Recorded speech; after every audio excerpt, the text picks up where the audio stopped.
Présent, un adulte sur 10 a déjà expérimenté la cocaïne en France. Le phénomène inquiète particulièrement en Nouvelle-Aquitaine. Oui, un chiffre communiqué par la dernière étude de l'Observatoire français des drogues et des tendances addictives. Cette région est davantage touchée que le reste du territoire. Les saisies ont beau se multiplier ces derniers mois. La cocaïne, autrefois utilisée principalement dans un milieu aisé et festif, touche maintenant toutes les couches de la société.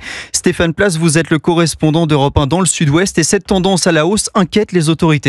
Il y a 2 ans, au total, nous avions saisi un peu plus de 36 kilos de cocaïne. L'année dernière, 360 kilos. Cette année, nous sommes déjà à quasiment 3 tonnes de cocaïne qui ont été saisies dans le sud-ouest de la France. En quelques chiffres, le procureur de Bordeaux, Renaud Godel, donne la mesure des quantités de cocaïne qui arrivent dans l'Hexagone en passant par le sud-ouest. Cette hausse considérable des quantités qui sont saisies, elle s'explique très clairement par la hausse de la production de cocaïne en Amérique du Sud. Elle a été dans un premier temps largement écoulée en Amérique du Nord, mais l'Amérique du Nord est aujourd'hui un marché qui est saturé pour ces trafiquants et lesquels cherchent et développent encore les autres débouchés. Parmi ces autres débouchés figure l'Europe. Le commissaire général Éric Crust, directeur interdépartemental adjoint de la police nationale en Gironde. Le prix de gros déjà baisse considérablement. Nous étions avant l'été, selon l'OFAST, à 28 000 € le kilo de cocaïne. Il est passé à 25 000 € durant l'été et on commence à observer des prix à 15 000 € le kilo de cocaïne. Donc une concurrence exacerbée, une baisse des prix qui nous inquiète vraiment beaucoup. Une consommation de cocaïne banalisée qui touche tous les milieux, toutes les classes sociales. Bordeaux, Stéphane Place, Europe 1.